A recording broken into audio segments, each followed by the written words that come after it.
DeSoto Plymouth dealers, from coast to coast, in every state in the Union, present Groucho Marx in You Bet Your Life. And now, here he is, the one, the only...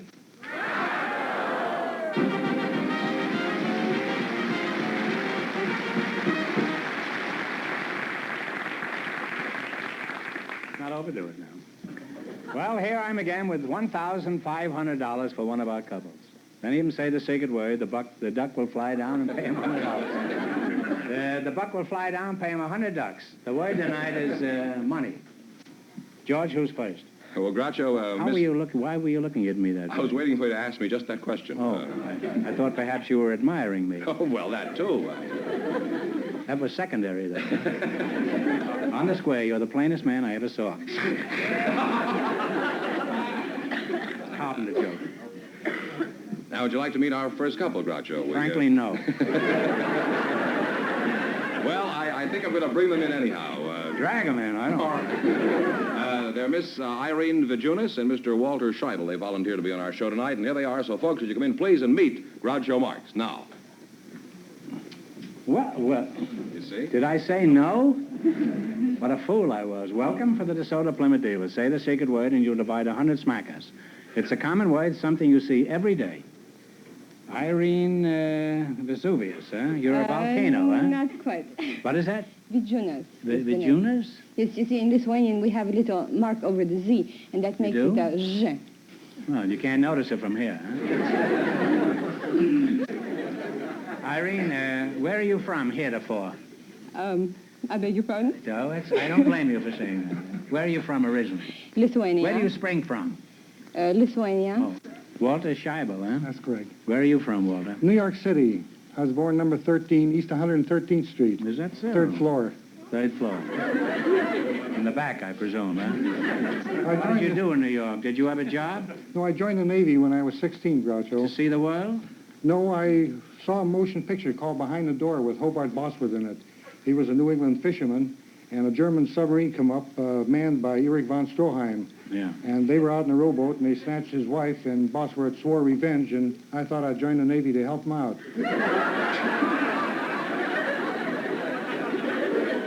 So what'd you do? Get a rowboat and chase him? No, I joined the Navy. Oh, this was the First World War? First World War. Oh, you don't look that old. I'm 53, Groucho. Fooled me. I thought you were about 21, huh? How long did you stay in the Navy? Just long enough to catch that German submarine? No, until they found out my right age, and then they kicked me out, Groucho. They kicked you out of the Navy, huh? That's right. That must have been in boot camp. You just play around with that a while. You'll find out. There's a pretty big joke there. It's not worth laughing at, but it's a big joke nevertheless. What about you, Irene, you dainty lit you? What sort of work does your husband do? No, I'm not married. Well, things are looking up. Good evening, Irene. How do you do? Do you like to go out on dates? Well, as a matter of fact, I do very much, but at the present time, I'm much too busy. You see, I'm a part-time bookkeeper at the Brown Derby, and I also go to UCLA full-time. And then, of course, when I come home, I have to do my homework. Yeah, well, I thought perhaps we could do it together. What are you taking at UCLA? I'm majoring in chemistry. In chemistry, huh? You wouldn't want to get together with me some evening and isolate a few viruses? Well, cold germ or something like that? If my schedule permits. What sort of things have you studied in chemistry, Irene? Well, besides chemistry, of course, I had to take some prerequisite courses, such as physics, which was mechanics, electricity and sound, and light. And then mathematics, algebra, trigonometry, analytic geometry, calculus. And now I'm taking quantitative analysis. That's very interesting, Irene. I didn't understand anything you said, but it's certainly interesting. What sort of work do you do, Walter? I'm a painter, Groucho. You're a painter? That's right. How much do you charge for a sitting? I'm a house painter. Have you ever done anything besides painting? Yes, I have a hobby, photography and barking, Groucho. Photography and barking? That's right. Well, that's a natural combination, I think. What was that last one? Barking. Barking, huh? That's right. How did you ever get started barking? Did the postman bite you? No. Groucho, we had a clogged drain in our bathtub at home, and I tried to imitate the gurgle, and it turned into a bark, and from that I started imitating different dogs. Well, could you give us a demonstration, Walter? Yes, I can, Groucho. Could you do a Norwegian elk hound? I think so.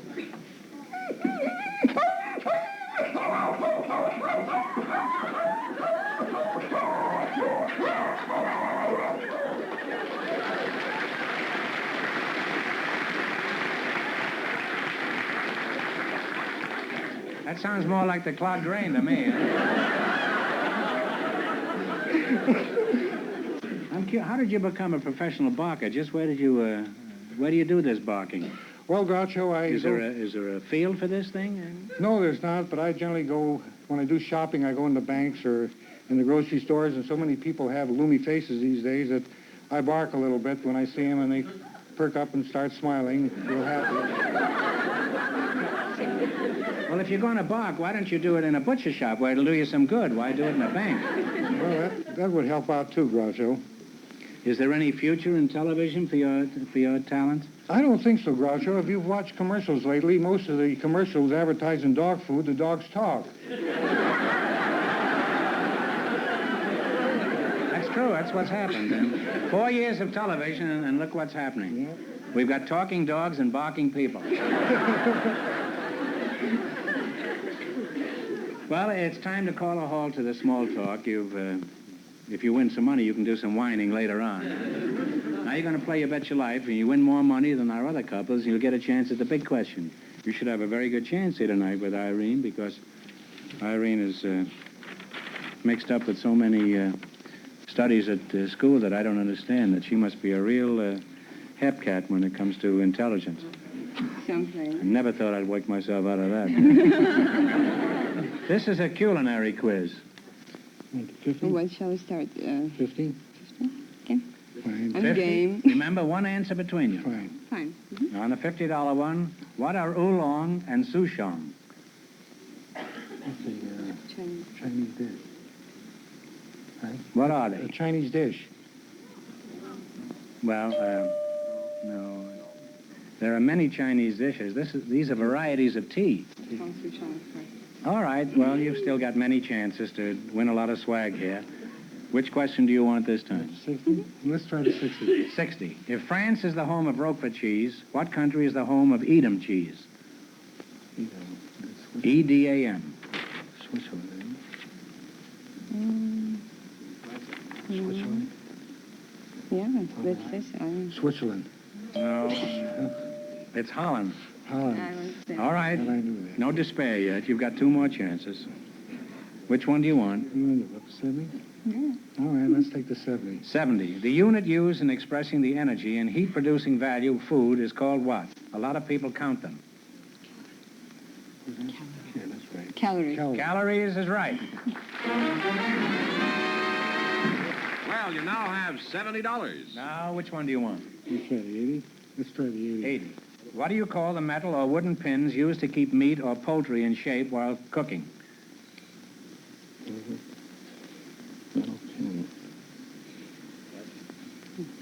Stitches? I don't know.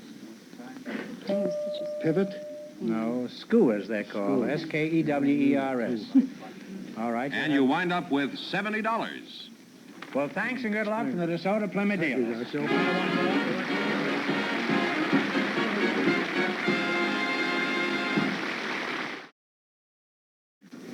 All right, George, who's next? Well, Groucho, just before we went on the air, our studio audience chose Dolores Doss to be on the show. And her partner has an interesting profession. He's Mr. Bill Lasky. So, folks, would you come in, please, and meet Groucho Marx. Welcome, youngsters, to You Bet Your Life. Say the secret word and divide $100. It's a common word, something you see every day, I hope. Dolores Ross? Ross, is that right? Doss. Doss. Let's start with you. I always like to start with a girl. I don't get very far, but I always like to start with her. Where is your hometown, Dolores? It's the beer town, Milwaukee, Wisconsin. Oh. A couple of drunks out front.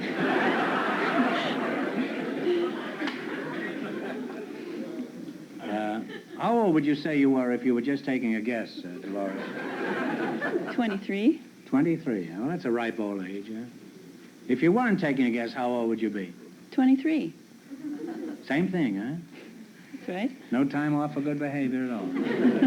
You're Bill Lasky, huh? That's Where are right, you Groucho. from, Willie? Bill? From Hollywood, California. Oh, well, that makes you a native son, huh? That's right, Groucho. I knew your brother very well, native dancer. Real character, too, always horsing around. How old are you, Bill? 31. 31, huh? Well, that's a ripe old age, too, huh? What sort of work do you do, Bill? I'm a herpetologist, Groucho. What's your language, Bill? The children listen to this program. You say you're a herpetologist, and you're sure you're on the right show? I think so. We haven't had a herp around here for months. It isn't a harp, huh? A herpetologist, No, like my brother? No. What is a herpetologist? Well, a herpetologist is a man who studies snakes. Well, you're on the right show, all right. Where do you do your studying? In the tall grass? No, up at the Griffith Park Zoo. I'm a curator of reptiles up there. How did you get interested in reptiles? Was this an ambition you had as a boy, Bill? Well, I had a pet boa constrictor. You know, some boys have a pet dog or a cat they remember from their childhood. Well, this boa was a very special pet of mine. He lived in a shower, and he used to have daily shower baths, and occasionally I even took him to bed like a toy or something like that. How long was he? About 6.5 feet long. Well behaved. You miss him? No, I have no regrets. Whatever happened to him, do you know? I don't remember, Groucho. There have been many snakes in my life, though. Isn't that true of all of us? How come your old man let you play with these things? Was he a little wacky?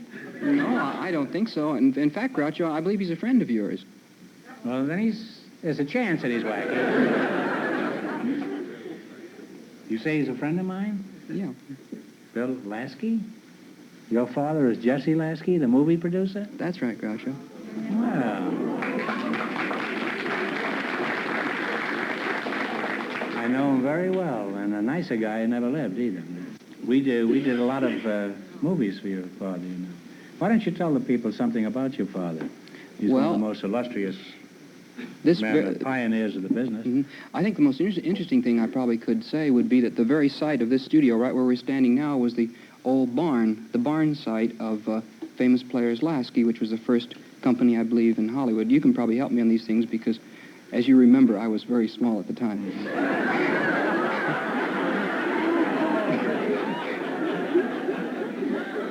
You were big enough to handle a 6-foot snake. Oh, he's a wonderful man. We worked for him for 5 years, you know. We did 5 pictures at Paramount. Well, wasn't one an animal picture, Animal Crackers? Well, it wasn't an animal picture. We were in it, but... Duck soup. Duck soup, monkey business. More animals. Coconuts. And horse feathers. Say, there were 4 animals in those 5 pictures we made.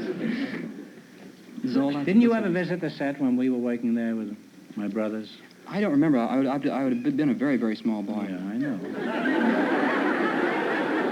You have to keep harping on that?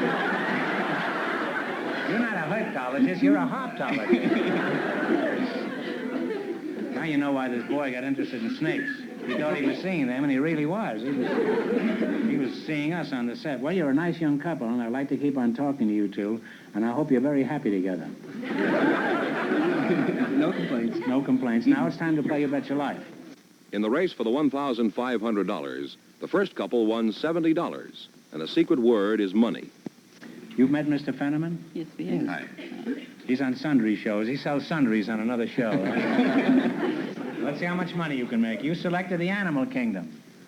All right, which do you want? You can go all the way from 10 to 100. What do you want to take? Let's try a $20 question just for the 20.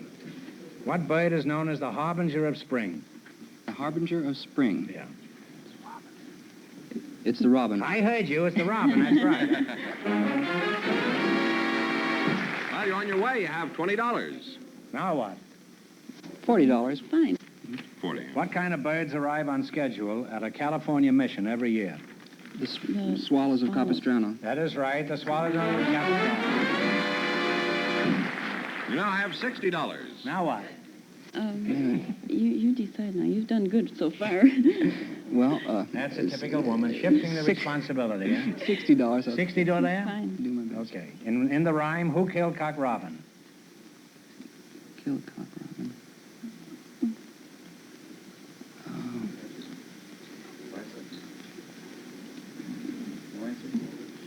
Take a guess. A cat? I said the sparrow. Oh, my little bow and arrow. Yeah. This is for- You still have $60, All however. right. Now what one do you want? Oh, let's take $100 and see what we can do. 100? Go ahead. Fine. We'll try. What mythological bird rose from the ashes to be reborn again? The Phoenix bird. Phoenix, Arizona is right. And you wind up with $160. Thanks and good luck from the DeSoto Plymouth Delight.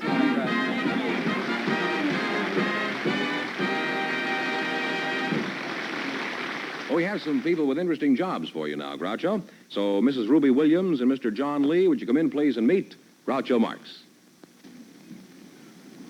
Welcome to the DeSoto Plymouth dealers. Say the secret word and divide $100. It's a common word, something you see every day. Mrs. Ruby Williams and Mr. John Lee, eh? Mrs. Williams, where were you born? Marion, Oklahoma. Well, I say, I went horseback riding down there many years ago. Really? Yeah, used to ride on the prairie down there. Brittany got killed, too. A horse stepped in a gopher hole down there. And the gopher started to chase us, but the horse outran him. Not that last part, but the first part. Ruby.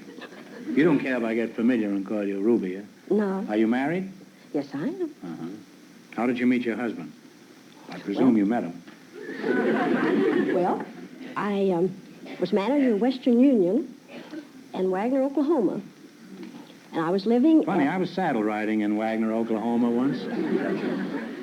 Horse fell in a gopher hole.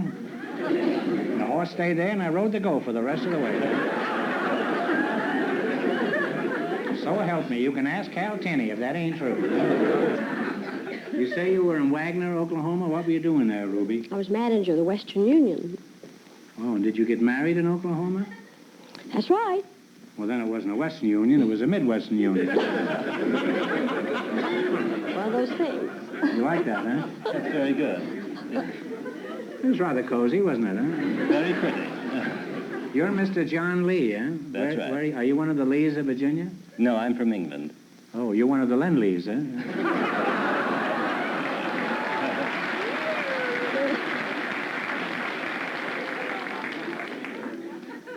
That's why we need more patriotic stuff on this show. What sort of work do you do, John? Well, I'm a photographer, Groucho. I've just opened a studio in Hollywood where I do a certain amount of society portraits and theatrical portraits and Is that fashion still work. society? Well, in a small way. I thought the income tax had taken care of that, huh? Well, as a matter of fact, most of my work is fashion photography. I photograph Commercial stuff, huh? commercial dresses, most Photograph of the time. dresses? That's right. Do they have models in them? Oh, definitely. Does your wife worry about you spending your time with these beautiful models? Well, she really doesn't have to worry. She's the most beautiful girl in the world, so it doesn't matter much to her. He doesn't believe it. Have you been hitting the old red eye? You say she's the most beautiful girl in the whole world? Oh, yes, definitely. I should know, You're too. covering a lot of territory there, Johnny boy. I have covered a lot of territory. If it wasn't so stale, I'd say touche, huh? Could you describe this wunderkind for us? Well, she's very tall. She's 5'10". She has a very perfect figure. She's blonde. She has wonderful features. And just altogether the most beautiful girl in the world. Sounds like quite a dish. John, do you know what your wife likes about you? Presuming, of course, that there is something that she likes. Well, I don't know. I think possibly she recognizes that under my somewhat worldly and sophisticated exterior, I'm really a very simple person. Well, just how simple are you? Well, I like the simple things of life. Oh, maybe we can pay him off with buttons instead of money. Well, Mrs. Williams, I'll call you Ruby. Is that okay? That's okay. Fenneman says you have an interesting occupation. Just what is it you do? I work for the Southern Pacific. Oh, you're a railroad man, huh? You have a soft bite? Did you ever hear the story about the fellow on the train who sent a telegram to his wife? Just gave birth to an old lady? Oh, that's an old story, but that's good. That's good for a laugh any day. Yeah, sure. They like that in the roundhouse, huh? What kind of work do you do for the railroad, Rube? Oh, well, I'm a brass pounder. A brass pounder? What is a brass pounder? That's telegrapher. Oh, I see. To pound the brass, to telegraph keys. Samuel Morse? Is that his name? That's right. How long have you been pounding a telegraph key? Oh, about 11 years. 11 years, huh? You know, railroad men are supposed to be real he-men. Do they ever give you any trouble, Ruby? No, they don't give me any trouble. They kid me sometimes. Yeah. I guess since those diesel engines came in, the railroad men don't have the steam they used to have. Don't they ever chase you around the pot-bellied stove in the station house? No, there's an old railroad song, Head for the roundhouse, Nellie. He can't corner you there.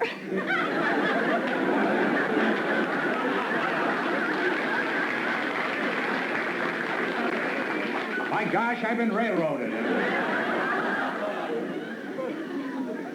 You're going to play You Bet Your Life for a chance at a lot of money. Mr. Lasky and his partner lead with $160. Now, let's see how much money you can make. You selected dictionary quiz. Is that right? That's right, yes. That's right. Now, what do you want? You can go from 10 to 100. And they get harder as you go along. We'll start off with 100. 100? Oh. Well, what do you call the number above the line in fractions? Talk it over. And if you don't know, guess.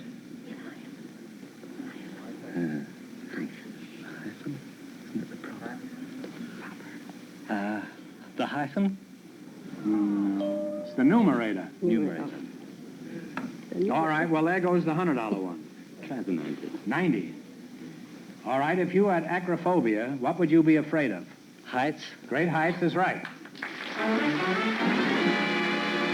a tough question. It sure is, and you have Did you know $90. that? I certainly didn't. No. Now, what do you want? Try the 80. What do you call a person who prepares and creates dances and dance routines? A choreographer. Choreographer is correct. You now have $170. Oh, this fellow's real cool. Now, what do you want? 70. 70. Do you know the Indian word for corn? And it's not television. Yeah, I should for local. You don't know? No, I'm afraid not. Whiskey. Corn whiskey's all I know. No, it's maize. M-A-I-Z-E. Well, Fenneman? And you wind up with $170. Thanks and good luck from the DeSoto Plymouth dealers. Thank you.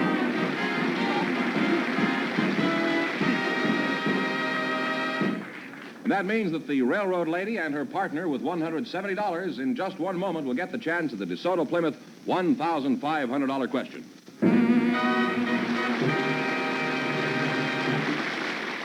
George, before we bring the people up here again, I want to ask you a question. I've heard that people are buying Groucho special used cars just to get my picture from the sticker. Is this true? Well, it's not quite true, Groucho. They're just smart buyers. You see, these people know that the Groucho special sticker is their DeSoto Plymouth dealer's way of saying, here is my best buy, my hottest bargain.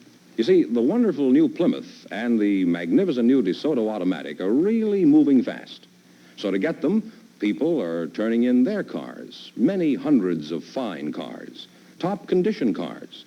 That's why every car on your DeSoto Plymouth dealer's lot is actually and truly an outstanding buy. That's true, George, and this picture of me isn't doing them any harm either. Well, I had no idea I was so attractive. You know, I'm practically beautiful on here. I had never quite looked at it that way, but... Kiss me, you fool. What I was getting at, Groucho, was that the dealer takes in all these wonderful cars in trade for the new Plymouths and new DeSotos, then he inspects them carefully and picks only the very best as his Groucho specials with that sticker on them. So don't miss out on this great opportunity. Tomorrow, at the latest, look over your DeSoto Plymouth dealer's stock of fine used cars. Watch for the few hottest bargains, his best buys, his Groucho Special used cars. The Groucho Special sticker, a sign of the finest used car buy in town. When you drive in, tell them Groucho sent you. And here's the winning couple, Groucho, the railroad lady and her partner, all set for the DeSoto Plymouth $1,500 question. Here we go for $1,500. I'll give you 15 seconds to decide on a single answer between you. Think carefully, and please no help from the yahoos, from the audience. Here it is. For $1,500, tell me, according to the 1950 federal census, what is the largest city in the state of Montana?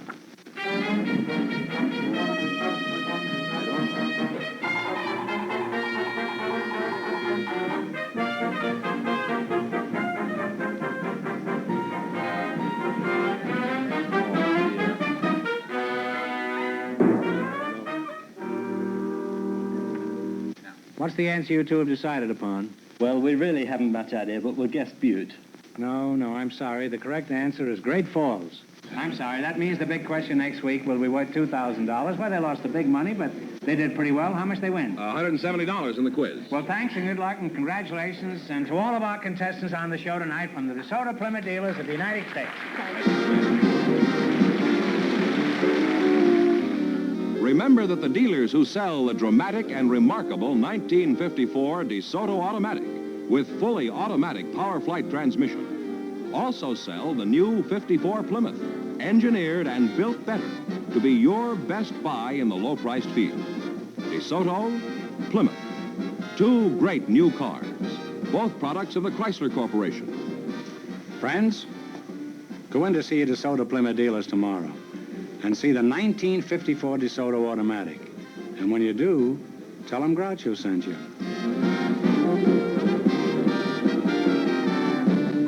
Be sure to tune in next week, same time, same station, for the Groucho Marx Show, who also bring you the outstanding new dramatic program, Medallion Theater, presented over another television network. And don't forget Groucho Marx and You Bet Your Life on radio every Wednesday night.